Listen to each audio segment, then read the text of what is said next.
Hello my dear student, welcome back to my YouTube channel Subhash study centre. कक्षा 10 के जितने भी मेरे प्यारे बच्चे 2025 में बोर्ड एग्जाम देंगे, मैं लेकर के आ चुका हूं आप सभी के लिए हिंदी विषय का मॉडल पेपर। और इस एक मॉडल पेपर को यदि आप तैयार कर लेते हैं तो 70 में 70 का स्कोर बहुत आसानी से कर सकोगे।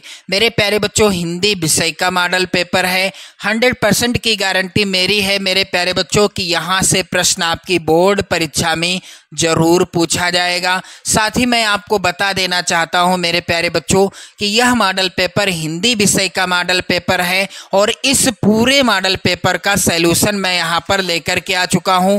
किस तरह से आपको बोर्ड एग्जाम में कॉपियां लिखना है, यानी बोर्ड एग्जाम में कैसे सॉल्व करना है, पूरा सॉल्यूशन है इस मॉडल पेपर का। यहां पर आप देख सकते हैं एक एक प्रश्न का सॉल्यूशन है। तो मेरे प्यारे बच्चों, वीडियो को कंप्लीट देखिएगा, पूरे पेपर को हल कराऊंगा, साथ ही बताऊंगा कि बोर्ड एग्जाम में कैसे आपको क्या लिखना है। तो सभी बच्चे जितने भी कक्षा 10 में हैं एक बार शेयर कर देना इस वीडियो को। तो मेरे प्यारे बच्चों, चलिए स्टार्ट करते हैं, आज के इस महत्वपूर्ण मॉडल पेपर को सॉल्व करते हैं। यहाँ पर आप सभी लोग ध्यान दें, बोर्ड एग्जाम में आपको समय 3 घंटे 15 मिनट का मिलेगा। पेपर का पूर्णांक रहेगा 70 अंकों का। अब यहाँ पर नोट के अंतर्गत आप ध्यान दें, प्रारंभ के 15 मिनट परीक्षार्थियों को प्रश्न पत्र पढ़ने के लिए निर्धारित हैं, यानी 15 मिनट आपको मिलेंगे किस लिए, पेपर को पढ़ने के लिए, और 3 घंटे का समय आपके पास बचेगा पेपर को हल करने के लिए।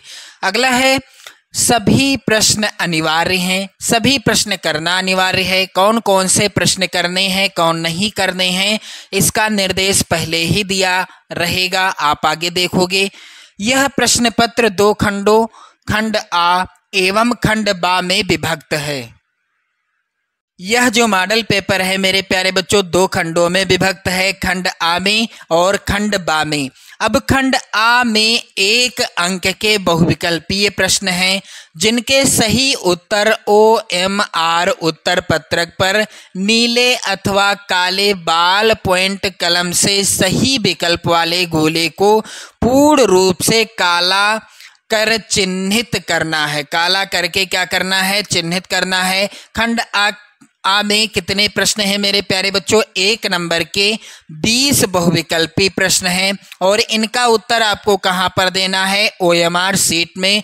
काले पेन से भरें गोला तो अच्छी बात रहेगी, जो भी सही विकल्प होगा आप उसको जो है काला कर देंगे अच्छे से। और यदि आपने OMR सीट में इन 20 प्रश्नों का उत्तर सही तरीके से और सही भर दिया तो पूरे आपके 20 नंबर कंप्लीट हो जाएंगे। अगला मेरे प्यारे बच्चों है, खंड आ के प्रत्येक प्रश्न का निर्देश पढ़कर केवल प्रदत्त OMR उत्तर पत्रक पर ही उत्तर देना है। OMR उत्तर पत्रक पर उत्तर देने के पश्चात उसे नहीं काटें तथा इरेजर अथवा व्हाइटनर का प्रयोग ना करें। एक बार आपने गोला काला कर दिया, सो कर दिया, अब ना तो उसको काटना है, ना ही इरेजर का प्रयोग करना है और ना ही व्हाइटनर का प्रयोग करना है। तो आप जब OMR सीट भरेंगे, मान लीजिए पहला प्रश्न है और इसके विकल्प A, B, C और D हैं और इसमें का सही विकल्प C है, लेकिन गलती से आपने D वाला गोला काला कर दिया। क्या कर दिया, D वाला गोला काला कर दिया। अब तो आप ना तो इसे काट सकते हैं, ना इरेजर का प्रयोग कर सकते हैं और ना ही आप इस पर व्हाइटनर लगा सकते हैं, कुछ नहीं कर सकते। जो हो गया सो हो गया, अब उसको छोड़ देना है। इसलिए OMR सीट आप जब तक कंफर्म ना हो जाए प्रश्न का उत्तर से, यानी प्रश्न के उत्तर से आप जब तक जो है सहमत ना हो जाएं, तब तक आपको गोले काले नहीं करने हैं किसी भी प्रश्न का। और जो प्रश्न नहीं आता है तो उसमें आप आराम से आसानी से गोला भर सकते हैं। चलिए मेरे प्यारे बच्चों, खंड बा जो होगा 50 अंकों का होगा जिसमें वर्णनात्मक प्रश्न होंगे। खंड बा में सभी प्रश्नों के उत्तर एक साथ ही करना है। प्रथम प्रश्न से आरंभ कीजिए तथा अंतिम प्रश्न तक करते जाइए। जो प्रश्न ना आता हो उस पर समय नष्ट ना कीजिए। मेरे प्यारे बच्चों पहला प्रश्न यहाँ पर है, गोदान की विधा क्या है? तो गोदान किस विधा पर आधारित रचना है? यहाँ पर डी वाला ऑप्शन सही हो जाएगा। उपन्यास विधा पर आधारित रचना है। मेरे प्यारे बच्चों यह उपन्यास किसके द्वारा लिखा गया है?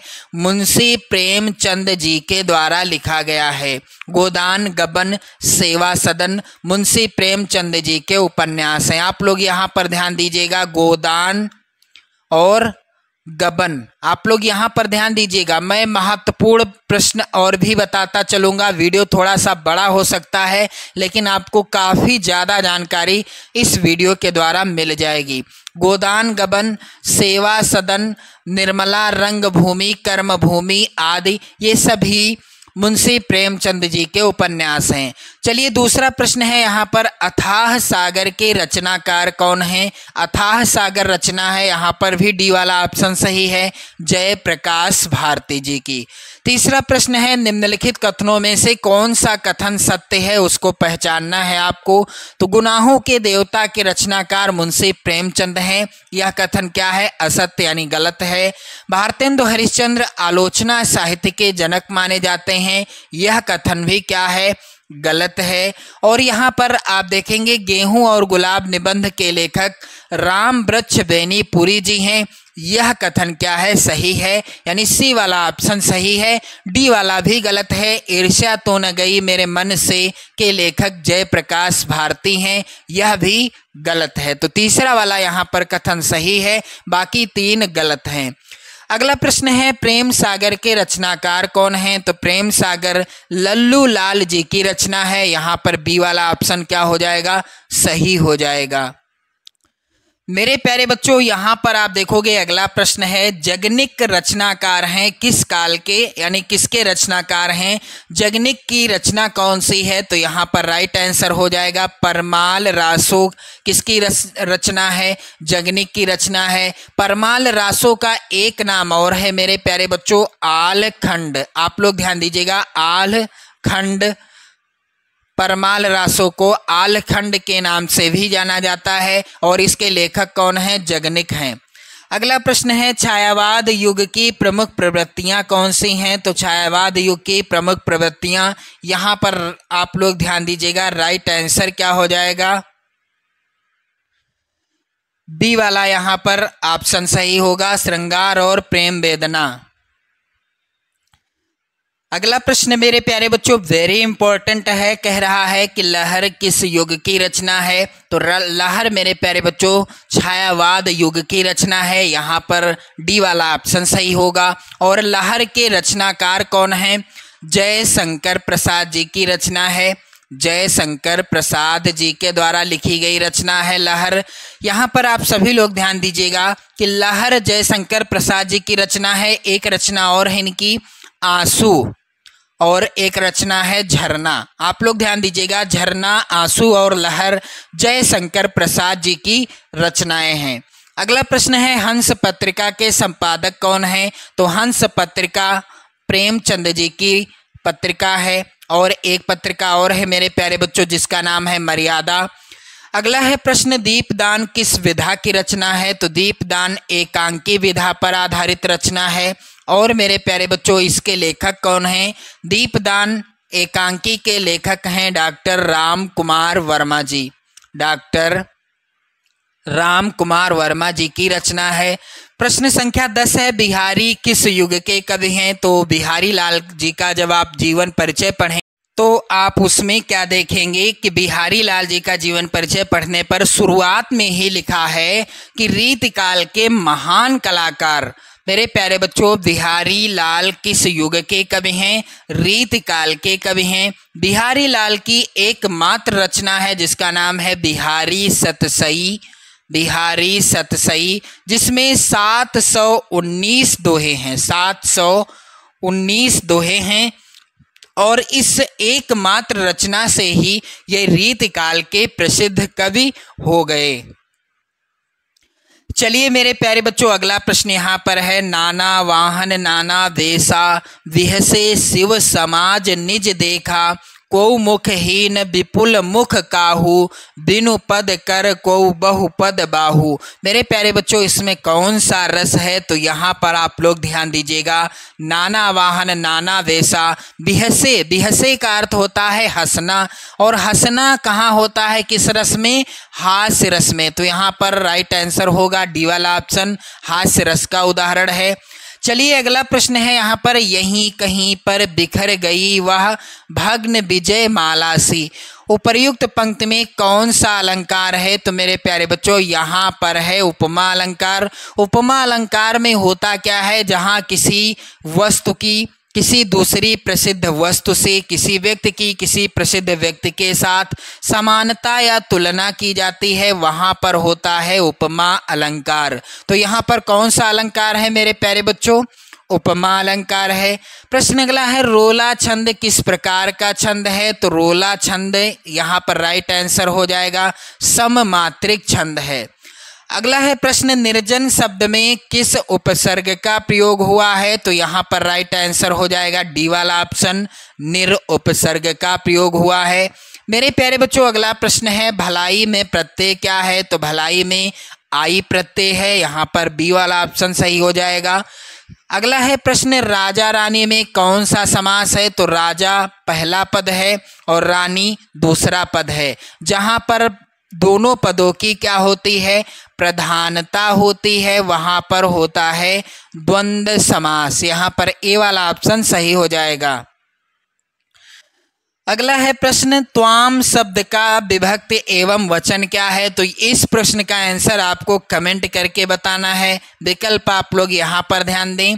पंचमी विभक्ति एक वचन, षष्ठी विभक्ति द्विवचन, तीसरा विकल्प तृतीया विभक्ति बहुवचन, और चौथा विकल्प है मेरे प्यारे बच्चों, आप यहाँ पर ध्यान दीजिएगा, चौथा विकल्प है यहाँ पर द्वितीया विभक्ति एक वचन। तो आपको इसका आंसर कमेंट करके बताना है। चलिए अगला प्रश्न है, मैंने दूध नहीं पिया कैसा वाक्य है? तो यहाँ पर नहीं लिखा है वाक्य के अंतर्गत, इसलिए यह वाक्य कैसा है? डी वाला ऑप्शन सही होगा, निषेधात्मक वाक्य यानी निषेधवाचक वाक्य है। अगला प्रश्न मेरे प्यारे बच्चों, यहाँ पर आप सभी लोग ध्यान दीजिएगा, मुझसे उठा नहीं जाता कौन सा वाच्य है? तो इसमें कौन सा वाच्य है? यहाँ पर बी वाला ऑप्शन सही हो जाएगा, भाववाच्य। अगला है प्रश्न, घोड़ा तेज दौड़ता है, रेखांकित पद का परिचय क्या है? तो यह है क्रिया विशेषण। यहाँ पर आप लोग ध्यान दीजिएगा, क्रिया विशेषण पद है। अगला प्रश्न आप देखेंगे खंड बा, जो कि वर्णनात्मक प्रश्न से संबंधित है, और खंड बा आएगा 50 नंबर का। तो मेरे प्यारे बच्चों, आप सभी लोग यहाँ पर ध्यान दीजिएगा। इसमें पहला प्रश्न है, निम्नलिखित गद्यांश पर आधारित 3 प्रश्नों का उत्तर दीजिए, और यहाँ पर आपको मिलेंगे 6 नंबर कुल, यानी गद्यांश होगा और गद्यांश के नीचे हैं 3 प्रश्न। तो यहाँ पर पहला जो गद्यांश है, चलिए मैं आपको एक एक गद्यांश को सॉल्व करके बताऊंगा किस तरह से आपको बोर्ड एग्जाम में अपनी कॉपी लिखनी है, ताकि 70 में 70 का स्कोर आप बहुत आसानी से कर सको। मेरे प्यारे बच्चों, यहाँ पर पहला गद्यांश आप लोग ध्यान दीजिएगा। पहला गद्यांश क्या है? विश्वास पात्र मित्र से बड़ी रक्षा रहती है। वेरी इंपॉर्टेंट गद्यांश है, इसे आप लोग जरूर तैयार कर लेना। जिसे ऐसा मित्र मिल जाए उसे समझना चाहिए कि खजाना मिल गया। विश्वास पात्र मित्र जीवन की एक औषधि है। हमें अपने मित्रों से यह आशा रखनी चाहिए कि वह उत्तम संकल्पों में हमें दृढ़ करेंगे, दोषों और त्रुटियों से हमें बचाएंगे, हमारे सत्य, पवित्रता और मर्यादा के प्रेम को पुष्ट करेंगे। जब हम कुमार्ग पर पैर रखेंगे तब वह हमें सचेत करेंगे, जब हम हतोत्साहित होंगे तब हमें उत्साहित करेंगे। सारांश यह है कि वह हमें उत्तमता पूर्वक जीवन निर्वाह करने में हर प्रकार से सहायता देंगे। सच्ची मित्रता में उत्तम से उत्तम वैद्य की सी निपुणता और परख होती है। अच्छी से अच्छी माता का सा धैर्य और कोमलता होती है। ऐसी ही मित्रता करने का प्रयत्न प्रत्येक पुरुष को करना चाहिए। इस गद्यांश का पहला प्रश्न मेरे मेरे प्यारे बच्चों, उपर्युक्त गद्यांश का संदर्भ लिखिए। तो कैसे लिखना है आपको संदर्भ बोर्ड एग्जाम में, कैसे गद्यांश आधारित प्रश्नों को सॉल्व करना है, चलिए मेरे प्यारे बच्चों यहाँ से आप लोग ध्यान दीजिएगा। यहाँ पर इस तरह से आप लोग ध्यान दीजिएगा, कुछ इस तरह से आपको हेडिंग डाल देना है प्रश्नोत्तर संख्या 1।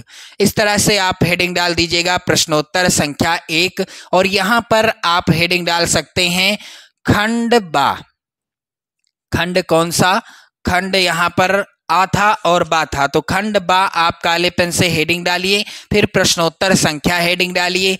जिस गद्यांश को सॉल्व कर रहे हैं उस गद्यांश के शुरुआत के और अंतिम के शब्दों को काले पेन से लिखिए। इस तरह से डॉट डॉट कर दीजिए, जैसे कि विश्वास पात्र मित्र से, फिर डॉट डॉट, फिर अंतिम के शब्द क्या हैं? पुरुष को करना चाहिए। फिर इसके बाद आप हेडिंग डालेंगे संदर्भ।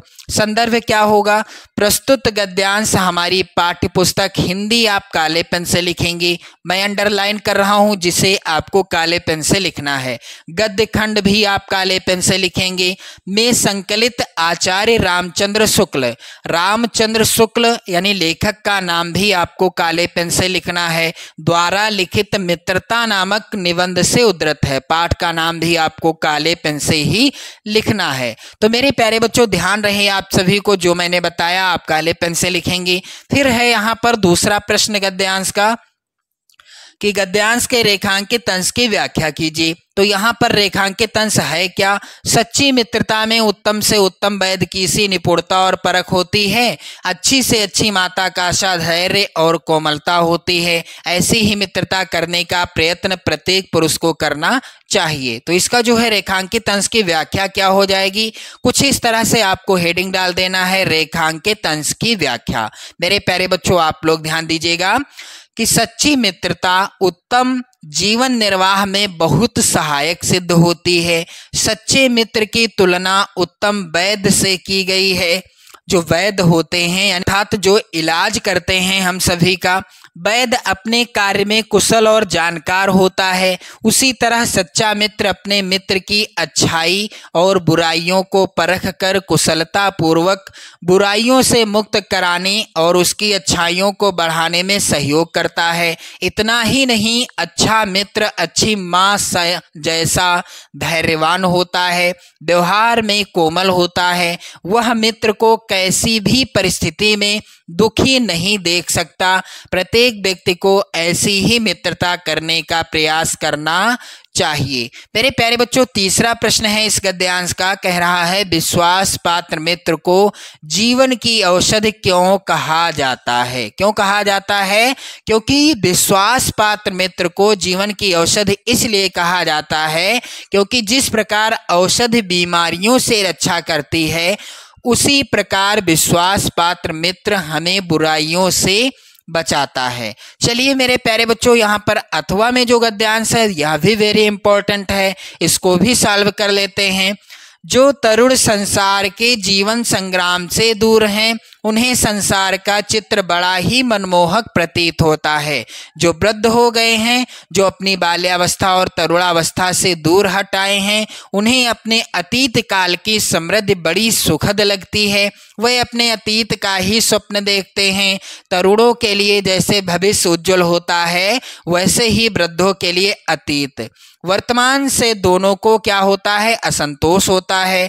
तरुण भविष्य को वर्तमान में लाना चाहते हैं और वृद्ध अतीत को खींचकर वर्तमान में देखना चाहते हैं। तरुण क्रांति के समर्थक होते हैं और वृद्ध अतीत गौरव के संरक्षक।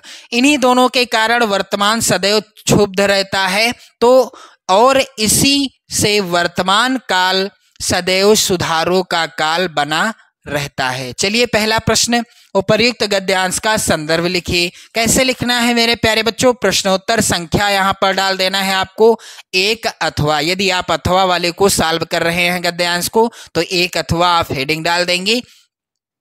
फिर गद्यांश के शुरुआत के शब्दों को काले पेन से लिखिएगा। जो तरुण संसार, फिर लास्ट का शब्द क्या है? लास्ट के शब्द हैं काल बना रहता है। फिर इसके बाद संदर्भ लिखना है आपको, संदर्भ हेडिंग डाल दीजिएगा। संदर्भ क्या होगा? प्रस्तुत गद्यांश हमारी पाठ्य पुस्तक हिंदी आप काले पेन से लिखिए। के गद्य खंड भी आप काले पेन से लिखिए। मैं संकलित क्या लिखूं? नामक ललित निबंध से उद्धृत किया गया है। तो क्या लिखूं? पाठ का नाम भी आप काले पेन से लिखें। फिर इसके लेखक कौन हैं? पद्मलाल पुन्नालाल बख्शी जी। तो पद्मलाल पुन्नालाल बख्शी जी का नाम भी आप काले पेन से लिखिएगा। फिर यहाँ पर दूसरा प्रश्न है, आप देख पा रहे होंगे, गद्यांश के रेखांकित अंश की व्याख्या कीजिए। तो जो रेखांकित अंश है यहाँ पर आप देख पाएंगे वे अपने अतीत का ही स्वप्न देखते हैं, और यह गद्यांश जो है यहाँ तक रेखांकित है, वर्तमान सदैव क्षुब्ध रहता है। तो चलिए इसकी जो है व्याख्या क्या हो जाएगी, आप लोग ध्यान दीजिएगा। पद्मलाल पुन्नालाल बख्शी जी कहते हैं कि ऐसे व्यक्ति जो युवावस्था को पार कर वृद्ध हो गए हैं, अर्थात बूढ़े हो गए हैं, उन्हें अतीत यानी बचपन की स्मृतियां अत्यंत ही सुखद जान पड़ती हैं। अतीत यानी जो उनका बचपन बीत चुका है, उनकी यादें बहुत ही सुख देती हैं, इसलिए वह अतीत के सपने देखा करते हैं, यानी बचपन को याद किया करते हैं। इसी प्रकार एक ओर युवकों को जहां उनका भविष्य उज्जवल प्रतीत होता है, तो दूसरी ओर वृद्धों को उनका अतीत उन्हें वर्तमान में घसीट कर लाना चाहता है। युवकों की अभिलाषा रहती है कि उनकी भविष्य की कल्पनाएं वर्तमान में यथार्थ का स्वरूप ग्रहण कर लें। वृद्धों की आकांक्षा रहती है कि उनका अतीत वर्तमान में लौट आए। आगे पद्मलाल पुन्नालाल बख्शी जी कहते हैं कि स्पष्ट है कि तरुण अपने उत्साह एवं उत्तेजना के कारण परंपराओं के विरुद्ध क्रांति के समर्थक होते हैं, और वृद्ध अतीत के महान परंपराओं यानी अतीत की जो महान परंपराएं थी, परंपराओं को और जीवन मूल्यों को बनाए रखना चाहते हैं। चलिए अगला प्रश्न है गद्यांश का, तरुण और वृद्ध दोनों क्या चाहते हैं? तो इसका उत्तर बिल्कुल आसान है। तरुण और वृद्ध दोनों वर्तमान से क्षुब्ध रहते हैं। क्षुब्ध अर्थात क्या होता है? दुखी रहते हैं। क्यों दुखी रहते हैं? क्योंकि तरुण यानी जो युवा हैं, ये परंपराओं के विरुद्ध क्रांति के समर्थक होते हैं, और जो वृद्ध हैं वह अतीत की महान परंपराओं और जीवन मूल्यों के समर्थक एवं संरक्षक होते हैं। अगला है प्रश्न मेरे प्यारे बच्चों, यहाँ पर आप लोग ध्यान दें, निम्नलिखित में से किसी एक पद्यांश पर आधारित सभी प्रश्नों का उत्तर दीजिए। तो यहाँ पर पद्यांश पर आधारित प्रश्न भी आएगा, कितने नंबर का? 6 नंबर का। चलिए पहला पद्यांश है यहाँ पर, निर्गुण कौन देश को वासी। मेरे प्यारे बच्चों आप लोग ध्यान दीजिएगा, निर्गुण कौन देश को वासी, मधुकर कही समझाए सौह दें, बूझत साच नहासी, को है जनक कौन है जननी, कौन नारी को दासी, कैसे बरन भेष है कैसो कहीं रसमय अभिलाषी, पाओगे पुन कियो आपनो जोर करोगे गासी, सुनत मौन है रहो बावरो सूर सबय मति नासी। मेरे प्यारे बच्चों पद्यांश का पहला प्रश्न, उपर्युक्त पद्यांश का संदर्भ लिखिए। तो कैसे लिखना है आपको बोर्ड एग्जाम में? प्रश्नोत्तर संख्या 2 इस तरह से डाल देंगे, पद्यांश के शुरुआत के और अंतिम के शब्दों को लिख दीजिएगा। जैसे यहाँ पर है, निर्गुण कौन देश को, काले पेन से लिखिएगा, और मतनासी लास्ट का शब्द है। फिर संदर्भ आप हेडिंग डाल दीजिएगा। प्रस्तुत पद्यांश सूरदास जी, रचनाकार का नाम काले पेन से लिखिएगा, द्वारा रचित सूर सागर नामक ग्रंथ से हमारी पाठ्य पुस्तक हिंदी काले पेन से के काव्यखंड भी काले पेन से में संकलित पद शीर्षक से उद्धृत है। पाठ का नाम भी आपको काले पेन से लिखना है। तो इस तरह से हो गया इसका संदर्भ। अब बारी आती है मेरे प्यारे बच्चों प्रसंग की, क्योंकि यदि आप प्रसंग लिख देते हैं तो बड़ी अच्छी बात रहेगी। प्रसंग हेडिंग डाल दीजिएगा। प्रस्तुत पद में गोपियां उद्धव के द्वारा उपदेश दी गई निर्गुण भक्ति का खंडन कर उन्हें अवाक कर देती हैं। तो मेरे प्यारे बच्चों यहाँ पर आप देखेंगे, मैं आपको पूरे पद्यांश की व्याख्या बताऊंगा, रेखांकित अंश की व्याख्या नहीं बताऊंगा, जबकि मैं पूरे पद्यांश की व्याख्या बताऊंगा। यहाँ पर आप लोग ध्यान दीजिएगा। सूरदास जी कहते हैं, निर्गुण कौन देश को वासी। सूरदास जी कहते हैं कि उद्धव गोपियों को बार बार ब्रह्म का उपदेश देते हैं। गोपियां उद्धव पर खींच कर कहती हैं कि हे भ्रमर, निर्गुण ब्रह्म किस देश का निवासी है? यानी जिस निराकार ईश्वर की उपासना करने के लिए आप हमको कह रहे हैं वह किस देश का रहने वाला है? हम शपथ देकर सच सच पूछ रही हैं, हंसी नहीं करती। हमें यह बात पूरी तरह समझा कर बताओ, उसका पिता कौन है? यानी को है जनक, कौन है जननी, कौन नारी को दासी, उसका पिता कौन है, उसकी माता कौन है, स्त्री और दासी कौन है, और कैसे बरन भेष है कैसो कहीं रसमय अभिलाषी। मेरे प्यारे बच्चों, आगे गोपियां कहती हैं कि उसका रंग और वेश कैसा है, उसे किस रंग में या किस रंग से अधिक लगाव है। यदि तुम कपट करोगे पाओगे पुण्य कियो आपनो, जौरे करोगे गासी, सुनत मौन है रहो बावरो, सूर सबय मत नासी। सूरदास जी कहते हैं कि गोपियों ने कहा यदि तुम कपट करोगे तो उसका फल तुम स्वयं पाओगे। सूरदास जी कहते हैं कि गोपियों के इन प्रश्नों को सुनकर उद्धव की सारी बुद्धि नष्ट हो गई और वह पागल सा हो गया। चलिए यहाँ पर अथवा में जो पद्यांश है यह भी वेरी इंपॉर्टेंट है, आप लोग यहाँ पर ध्यान दीजिएगा। यह जो प्रश्न है एक और यहाँ पर कि पद्यांश में मधुकर शब्द किसके लिए प्रयुक्त हुआ है, तो इसका उत्तर क्या होगा? पद्यांश में मधुकर शब्द उद्धव के लिए प्रयुक्त हुआ है, इसका ये उत्तर हो गया। अब चलिए यहाँ पर अथवा का पद्यांश है, नभ में गर्वित झुकता न शीस, पर अंक लिए हैं दीन छार, मन गल जाता नत विश्व देख, तन सह लेता है कुलिस भार, कितने मृदु कितने कठिन प्राण। मेरे प्यारे बच्चों, पहला है प्रश्न, प्रस्तुत पद्यांश का संदर्भ लिखिए। तो यहाँ पर इसका जो है उत्तर आपको कैसे लिखना है बोर्ड एग्जाम की कॉपी पर। सबसे पहले तो आप प्रश्नोत्तर संख्या इस तरह से काले पेन से हेडिंग डालेंगे। यदि आप दूसरा पद्यांश कर रहे हैं अथवा आप हेडिंग डाल दीजिएगा।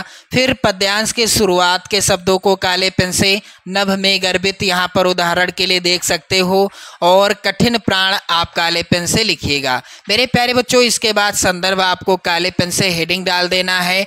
प्रस्तुत काव्य पंक्तियां हमारी पाठ्य पुस्तक हिंदी के काव्य खंड में संकलित तथा महादेवी वर्मा जी के द्वारा रचित। हिंदी आप काले पेन से लिखिएगा, और मेरे प्यारे बच्चों रचनाकार का नाम भी आपको काले पेन से ही लिखना है। जी के द्वारा रचित हिमालय पाठ का नाम आपको काले पेन से लिखना है। शीर्षक कविता से उद्धृत है। फिर इसके बाद आप जो है प्रसंग जरूर लिख दीजिएगा, जैसे कि कवियत्री ने इन पंक्तियों में हिमालय की कठोरता और कोमलता का वर्णन किया है। अब मेरे प्यारे बच्चों आपको क्या लिखना है, यहाँ पर आप ध्यान देंगे रेखांकित अंश की व्याख्या कीजिए। तो आप लोग यहाँ पर ध्यान दीजिएगा, पूरे पद्यांश की मैं व्याख्या बताऊंगा, क्या पता कौन सी लाइन रेखांकित होकर आपकी बोर्ड परीक्षा में पूछ ली जाए। तो नभ में गर्वित झुकता न शीस, पर अंक लिए हैं दीन छार, मन गल जाता नत विश्व देख, तन सह लेता है कुलिस भार, कितने मृदु कितने कठिन प्राण। मेरे प्यारे बच्चों यहाँ पर आप लोग ध्यान दीजिएगा, व्याख्या क्या हो जाएगी।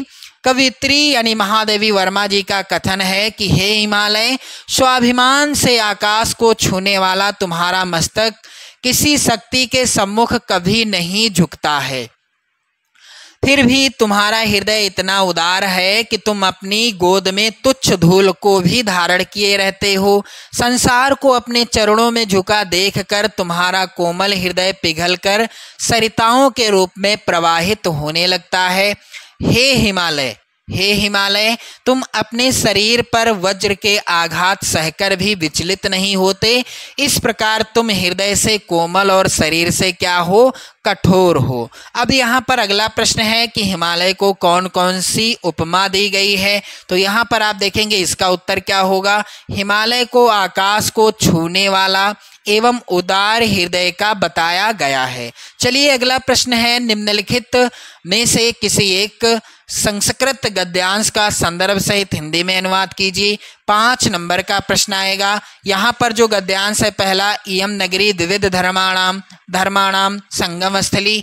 पहले तो आपको क्या करना है, जिस भी पद्यांश को सॉल्व करना है यानी जिस गद्यांश को सॉल्व करना है प्रश्नोत्तर संख्या आप डाल देंगे, और इसके बाद उस गद्यांश के शुरुआत के और अंतिम के शब्दों को काले पेन से लिख देंगे। फिर संदर्भ क्या हो जाएगा, प्रस्तुत संस्कृत गद्यावतरण हमारी पाठ्य पुस्तक हिंदी के संस्कृत खंड के अंतर्गत पाठ का नाम आप काले पेन से लिख दीजिएगा। नामक पाठ से, किस पाठ से? वाराणसी नामक पाठ से उद्धृत है। अब इसका हिंदी अनुवाद क्या होगा मेरे प्यारे बच्चों? तो यहाँ पर आप सभी लोग ध्यान दीजिएगा कि यह नगरी अनेक धर्मों के मिलन का स्थान है।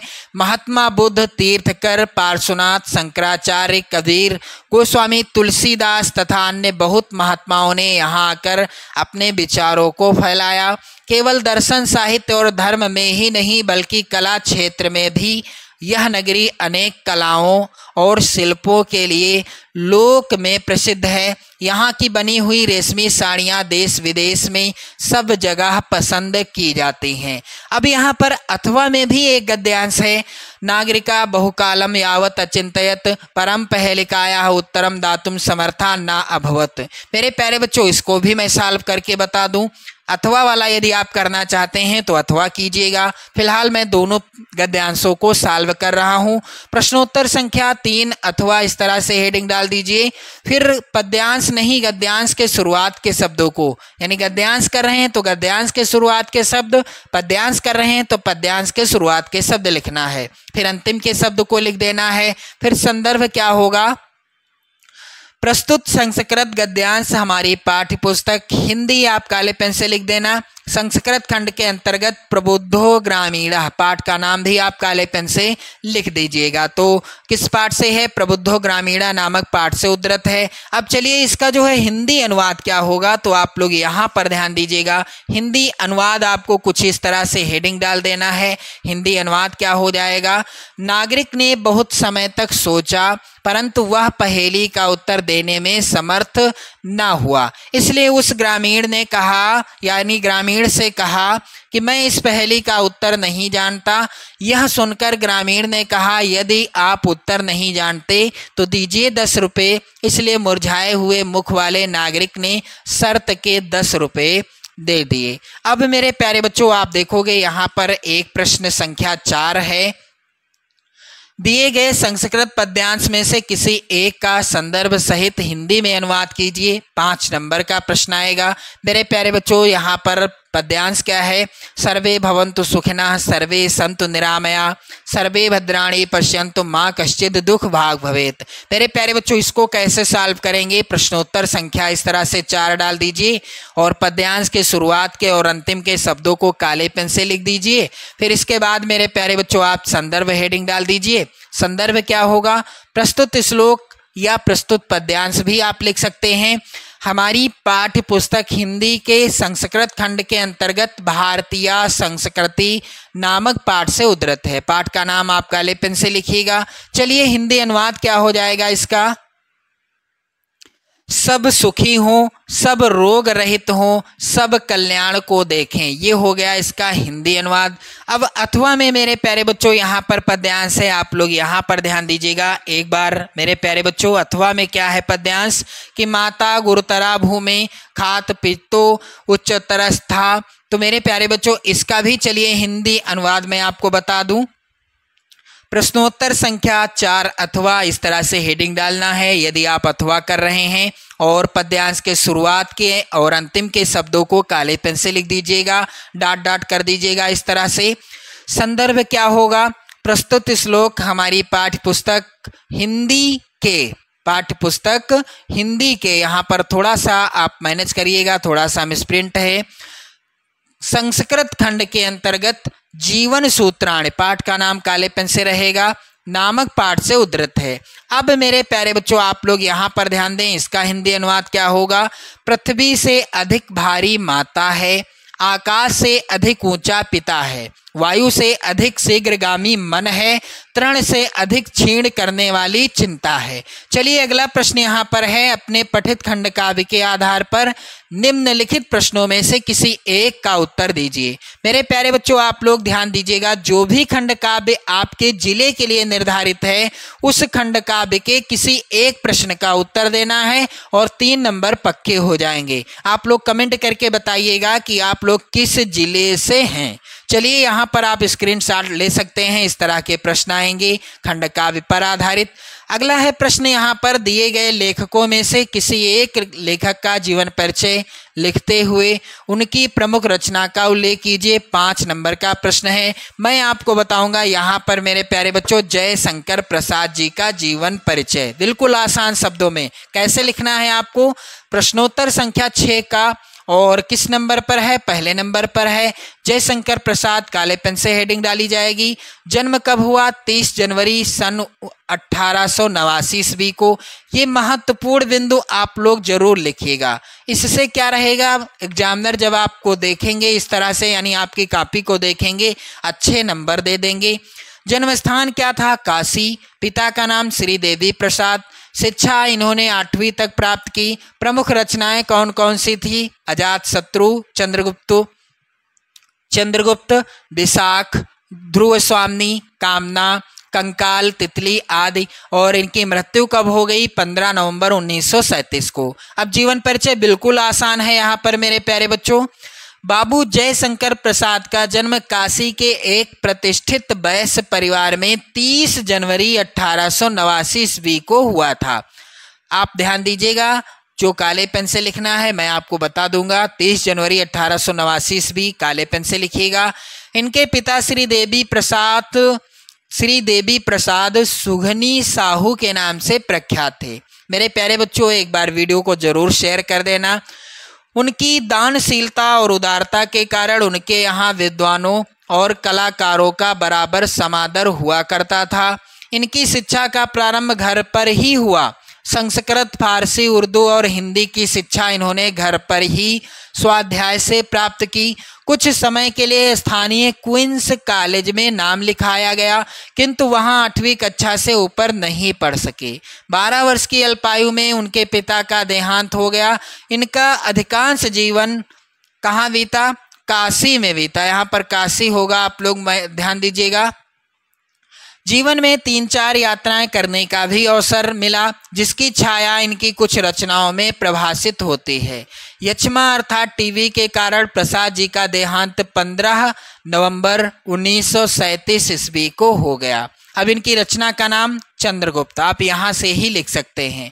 मेरे प्यारे बच्चों, यहाँ पर आप देखेंगे अगला प्रश्न क्या है, कुछ इस प्रकार से यहाँ पर कह रहा है। प्रश्न संख्या 6 खा, दिए गए कवियों में से किसी एक कवि का जीवन परिचय देते हुए उनकी एक प्रमुख रचना का उल्लेख कीजिए। 5 नंबर का प्रश्न है और मैं आपको बताऊंगा बिहारी लाल जी का जीवन परिचय। वैसे तो आप इन सभी कवियों और लेखकों का जीवन परिचय तैयार कर लेना, 2025 की बोर्ड परीक्षा में 100% पूछे जाएंगे। तो यहाँ पर बिहारी लाल जी का जीवन परिचय कैसे लिखा जाएगा, बिल्कुल आसान शब्दों में। प्रश्नोत्तर संख्या इस तरह से 6 खा मैंने डाल दिया यहाँ पर। फिर बिहारी लाल तीसरे नंबर पर हैं। फिर इनका महत्वपूर्ण बिंदु, जैसे कि जन्म कब हुआ, सन 1603 ईस्वी में। पिता का नाम पंडित केशव राय चौबे। रचना इनकी बिहारी सतसई, एकमात्र रचना जिसमें 719 दोहे थे और इसी की वजह से ये प्रसिद्ध हो गए रीत काल में। मृत्यु कब हो गई, सन 1663 ईस्वी में। अब जीवन परिचय कैसे लिखना है। रीतिकाल के महान कलाकार महाकवि बिहारी लाल का जन्म 1603 ईस्वी में ग्वालियर के निकट बसुआ गोविंदपुर नामक गांव में हुआ था। महत्वपूर्ण बिंदु काले पेन से लिखना, जैसे कि बसुआ गोविंदपुर। ये मथुरा के चौबे थे। इनके पिता का नाम क्या था, केशव राय था। 8 वर्ष की अल्पायु में उनके पिता इन्हें अपने साथ ओरछा अर्थात बुंदेलखंड ले गए। इनके गुरु आचार्य केशव दास थे। गुरु का नाम क्या था, आचार्य केशव दास। बिहारी का बचपन ओरछा में बीता। युवावस्था में ये अपनी ससुराल मथुरा जाकर रहने लगे थे, किंतु ससुराल में उचित सम्मान न मिलने के कारण ये वहां से कन्नौज के राजा मिर्जा जयसिंह के दरबार में चले गए। वहां इन्हें पर्याप्त सम्मान मिला। कहते हैं कि उस समय राजा अपनी छोटी रानी के प्रेम पास में फंसे हुए थे। वह राजकाज की सब चिंता छोड़कर हर समय अपने महल में पड़े रहते थे। तब बिहारी ने राजा के पास एक दोहा लिखकर भेजा, और दोहा क्या था? नहीं पराग नहीं मधुर मधु नहीं विकास यही काल, अली कली ही सौविध्यो आगे कौन हवाल। मेरे प्यारे बच्चों, इस एक ही दोहे ने राजा की आंखें खोल दी। वह ठीक से राज्य की देखभाल करने लगे। दरबारी जीवन में बिहारी को बहुत सम्मान मिला। कहा जाता है कि राजा जयसिंह बिहारी को प्रत्येक दोहे की रचना पर एक स्वर्ण मुद्रा अर्थात असरफी दान में देते थे। सन 1663 ईस्वी में इस महाकवि का भी परलोकवास हो गया। इनकी रचना कौन सी है? बिहारी सतसई एकमात्र इनकी रचना है जिसमें 719 दोहे हैं। अगला प्रश्न मेरे प्यारे बच्चों है प्रश्न संख्या 7। अपनी पाठ्य पुस्तक में से कंठस्थ कोई एक श्लोक लिखिए जो इस प्रश्न पत्र में ना आया हो। 2 नंबर का प्रश्न है और श्लोक आप वही लिखेंगे जो पेपर में नहीं आया हुआ हो। जैसे कि यहाँ पर प्रश्नोत्तर संख्या 7 आप हेडिंग डाल दिया मैंने, आप भी देख लीजिएगा। अपदो दूरगामी चा साक्षरो नाचा पंडिता अमुखा स्फुट वक्ता चा यो जानात सह पंडिता।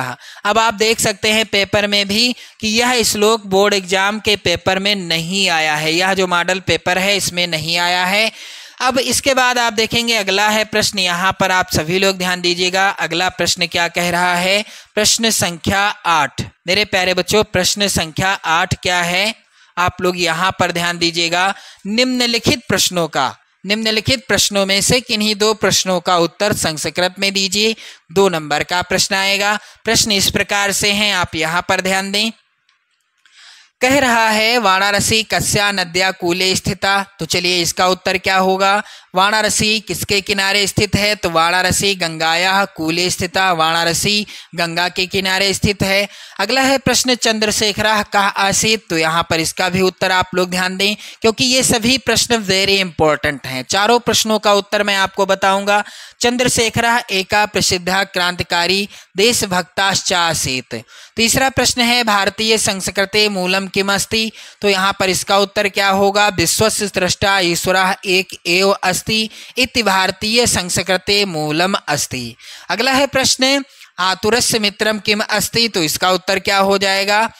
भिषक आतुरस्य मित्रम अस्ति। ये हो गया इसका उत्तर। चलिए मेरे प्यारे बच्चों, अगला प्रश्न।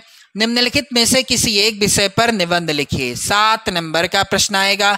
इन सभी विषयों पर निबंध आप लोग जरूर तैयार कर लो। 2025 की बोर्ड परीक्षा में 100% आपकी बोर्ड परीक्षा में ये निबंध आने वाले हैं। तो चलिए मेरे प्यारे बच्चों, मैं आपको बताऊंगा यहाँ पर कौन सा निबंध लिखकर, देश प्रेम या स्वदेश प्रेम, क्योंकि वेरी इंपॉर्टेंट निबंध है।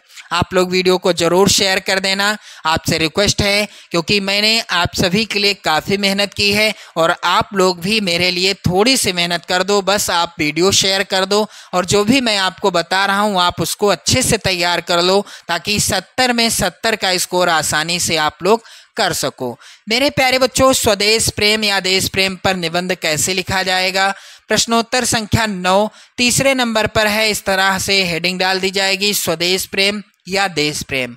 रूपरेखा हेडिंग डाली जाएगी, इसके अंतर्गत प्रस्तावना, स्वदेश प्रेम का तात्पर्य, स्वदेश प्रेम का वास्तविक स्वरूप, स्वदेश प्रेम के कुछ उदाहरण और उपसंहार। चलिए अब इसके बारे में कैसे लिखा जाएगा? मेरे प्यारे बच्चों, प्रस्तावना के अंतर्गत आप लोग यहाँ पर ध्यान दीजिएगा। आप लोग ध्यान दीजिएगा कि माता और जन्मभूमि, माता और जन्मभूमि की गरिमा स्वर्ग से भी बढ़कर है।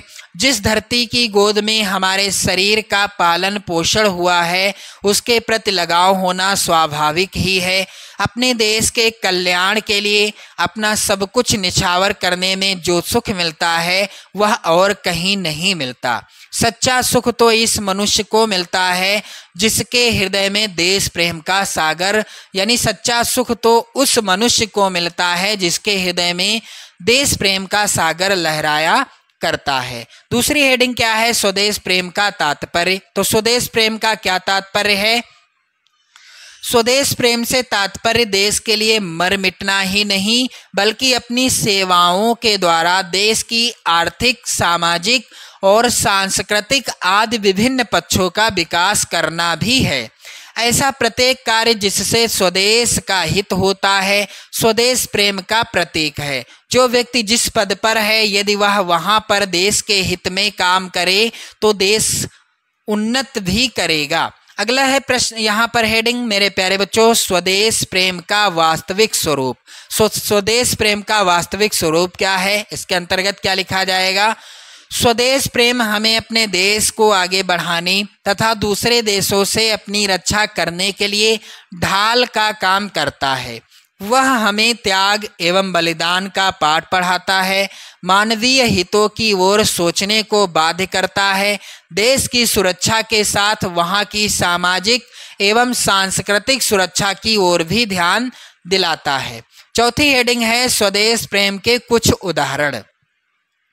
इसके अंतर्गत मेरे प्यारे बच्चों आप लोग ध्यान दीजिएगा, सीमा पर सैनिकों का शहीद होना स्वदेश प्रेम का उदाहरण है। खेतों में काम करते हुए देश की खाद्यान्न व्यवस्था को उच्च बनाए रखना किसानों का स्वदेश प्रेम है। अपने देश की आज़ादी को बरकरार रखने में मदद करना स्वदेश प्रेम है। एक साहित्यकार द्वारा अपनी रचनाओं से लोगों में साहस भरना स्वदेश प्रेम का उदाहरण है। सभी लोगों के कार्यक्षेत्र भिन्न भिन्न अवश्य हैं, लेकिन मेरे प्यारे बच्चों सबका एक ही है, उद्देश्य सबका क्या है, एक ही है। अगली हेडिंग है उपसंहार। इसके अंतर्गत क्या लिखा जाएगा। आज हमारा देश स्वतंत्र है। सदियों, यहाँ पर आप लोग ध्यान दीजिएगा, सदियों की गुलामी के पश्चात हमें स्वतंत्रता मिली है। इस स्वतंत्रता से हमारा उत्तरदायित्व भी बढ़ जाता है। हमें इस स्वतंत्रता को केवल अक्षुण्ण ही नहीं रखना है, बल्कि आने वाली पीढ़ियों के लिए इस स्वतंत्रता को सुख और समृद्धि का स्रोत बनाना है। यह तभी संभव हो सकता है जबकि देश के प्रत्येक नागरिक में स्वदेश प्रेम की भावना भरी जाए। जो जिस क्षेत्र में हो, जिस कार्य में लगा हो, अपने व्यक्तिगत स्वार्थ की सीमा से ऊपर उठकर देश हित चिंतन में लग जाए तो देश का सर्वोन्मुखी विकास होते देर नहीं लगेगी। यह तभी संभव है जब हम देश प्रेम के महत्व को स्वीकार करेंगे। मेरे प्यारे बच्चों, इस तरह से आपने देखा स्वदेश प्रेम पर निबंध कैसे और किस तरह से लिखना है। आपको बोर्ड एग्जाम में आप स्क्रीनशॉट ले सकते हो। और मेरे प्यारे बच्चों, यहाँ पर अगला प्रश्न आप लोग ध्यान दीजिएगा, प्रश्न संख्या 10। शहर की सफाई है तो अपने शहर के मुख्य नगर अधिकारी को पत्र लिखिए। तो मैं आपको बताऊंगा इसी प्रश्न का उत्तर, यानी यहाँ पर आप लोग ध्यान दीजिएगा, इसका जो है उत्तर क्या हो जाएगा, क्योंकि वेरी इंपॉर्टेंट है। आप सभी लोग यहाँ पर ध्यान दीजिएगा। प्रश्नोत्तर संख्या इस तरह से 10। अब कैसे लिखना है आपको, कॉपी में जिस तरह से लिखना है मैं यहाँ पर बता रहा हूँ। सेवा में मुख्य नगर अधिकारी नगर निगम प्रयागराज, उदाहरण स्वरूप आप देख सकते हैं उत्तर प्रदेश। यहाँ पर विषय आप डाल देंगे, किस विषय पर लिखना है। महोदय, निवेदन है कि आजकल प्रयागराज नगर की सड़कों की सफाई व्यवस्था संतोषजनक नहीं है। नगर की सड़कों पर सर्वत्र गंदगी फैली हुई है। नालियों में गंदा पानी सड़ रहा है, जिसमें दुर्गंध के कारण अनेक बीमारियों के फैलने की आशंका है। गंदगी के कारण मच्छर पैदा हो रहे हैं। इस तरह से आप यहाँ पर लाइन चेंज कर दीजिएगा। इसके बाद मेरे प्यारे बच्चों, चौक बाजार नगर का मुख्य व्यवसायिक केंद्र है। नगर के सभी वर्गों के लोग वहाँ अपनी आवश्यकता अनुसार सामान खरीदने आते हैं। नालियों और सड़कों की गंदगी ग्राहक के मन पर कुप्रभाव डालती है। वे इस गंदगी को देखकर दोबारा इस ओर नहीं आते। दुकानदार के व्यवसाय का इसका असर, यानी व्यवसाय पर इसका असर पड़ रहा है। अतः आपसे विनम्र निवेदन है कि इस अव्यवस्था की ओर विशेष ध्यान दें। अपने स्वास्थ्य कर्मचारियों को यहाँ विशेष सफाई बनाए रखने का आदेश दें, ताकि यहाँ के निवासियों का जीवन बीमारियों से दूर रहे और व्यवसायियों के व्यवसाय में वृद्धि संभव हो सके। फिर इस तरह से कॉपी के इस साइड में भौदीय, अपना नाम आपको नहीं डालना है, प्रभाकर मिश्र, अन्य व्यवसायीगढ़, चौक प्रयागराज, उदाहरण के लिए आप डाल सकते हैं। यहाँ पर आप दिनांक डाल दीजिएगा, जो भी डेट होगी जिस दिन आप एग्जाम दे रहे हैं उस दिन की डेट भी आप डाल सकते हैं।